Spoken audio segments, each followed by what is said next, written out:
Thanks, Cahill.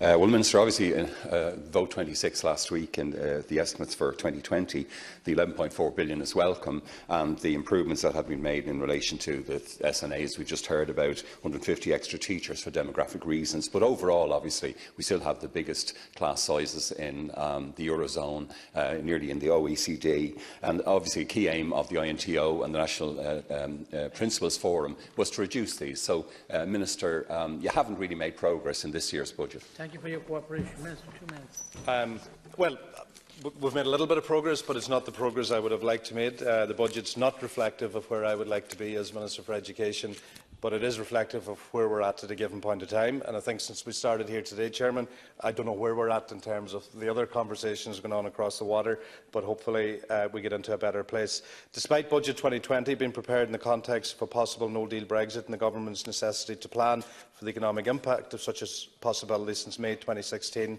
we have provided an additional 3,000 SNAs, over 7,300 new teaching posts, with a further 1,000 SNA positions and 581 teaching posts for the 2020-21 budget as a result for the 2021 school year as a result of Budget 2020. To cut the staffing schedule at primary level twice, which brought the position to a general average of 26 pupils to every one teacher, the lowest ever allocation ratio at primary level. And yes, we have to go further, indicated by reducing the small teachers, pupil-teacher ratio. That's indicative of where I want to go, and that has to be brought across the spectrum of primary school. Introduce a more favourable staffing schedule in small schools from September 2020. This Budget 2020 measure for improved teacher staffing levels for schools with 4 teachers or less will see a more favourable pupil-teacher ratio in small schools. This improved schedule will apply in 2, 3 and 4 teacher schools and ensure 1 less pupil is required to retain and recruit a teacher.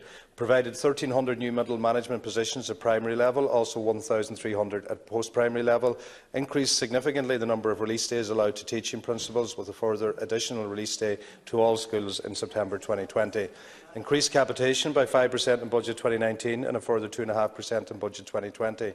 Increased the ancillary grant in primary schools by €22 per pupil. I've taken steps in Budget 2020 to build on the steps taken in recent budgets to meet the goals set out in the Action Plan for Education. In the current school year, the numbers employed in our schools have reached their highest ever level at almost 71,000. Teacher numbers at primary level have increased by almost 3,500 when comparing the 15 to 16 school year with the current school year, and this has led to a steady improvement in the pupil-teacher ratio. Substantial extra resources for primary education have been gained in the past 3 budgets, and it is through the annual budgetary process each year and future budgets that further progress will be made.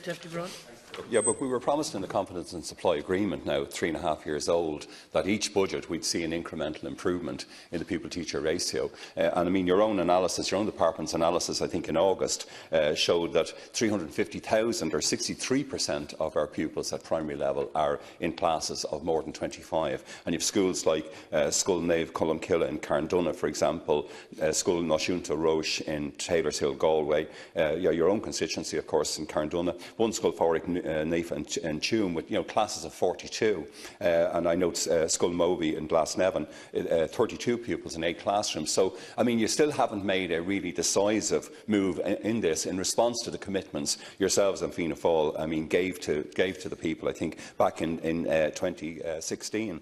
And I know schools across Leinster and Waterford, in fact, are more likely to have those bigger classes. If you look at the whole OECD, I think, we're coming in behind the United States, behind Russia, and behind this whole plethora of, I don't know, about 25 countries in terms of class size. So it's no wonder then that the Irish National Teachers Organisation and the National Principals Forum are very unhappy in many respects with the budget outcome. Did you ask for the extra money, the 140 million or so, that would have been needed to reduce the pupil-teacher ratio, say, by 1 pupil? And you will have another minute. Sorry again, Cahill.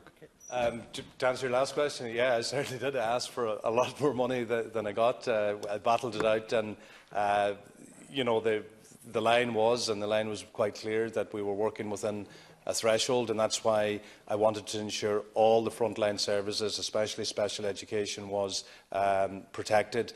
But one thing that I have realised, in a year in the job this week, one thing I've realised is that the primary school sector and the pupil-teacher ratio, it is an issue that keeps coming up. But one of the things that I wanted to set out an indicative approach was, if I look at changing for the 2, 3, 4 teacher schools, I want to see that PTR coming down. That's the place where I want to get to. Now, I know that there's legacy posts within JES schools for primary schools.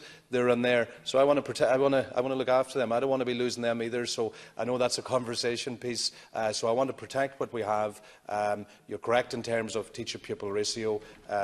In order to give every student a chance, there has to be a lesser numeral. But obviously, schools will decide themselves as to what the classroom size for individual schools.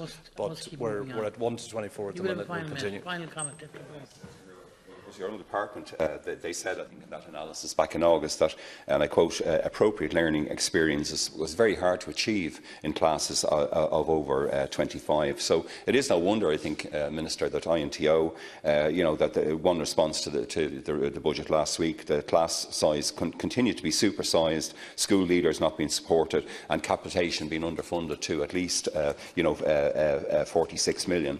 You read the survey about teaching principals, of course, last year, which stated they were overworked, underpaid and grappling with never-ending administrative work. So, I mean, there are huge problems here, and particularly in relation to the pupil-teacher ratio. And just say a final point. I want to thank you for coming out to School Katrina Collini, I think, yesterday, when we had this terrible fire that destroyed, I think, 9 classrooms and the library and the hall. And I know I think you've sent an architect out already. I know you're going to do your very best to ensure that all the children, and it's a really fantastic school, has been for generations actually. One deputy was saying her mother actually went there, etc. And obviously accommodation and reconstruction as soon as possible. That's what we really need. It's sort of an iconic school, really important to our community in Dublin Bay North, in Coolock and Artane. Thanks, Coolock.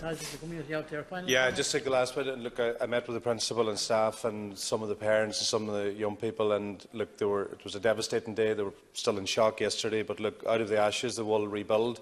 And I know they did fundraise and they did a lot of community fundraising for the new library, so it was a particularly difficult day.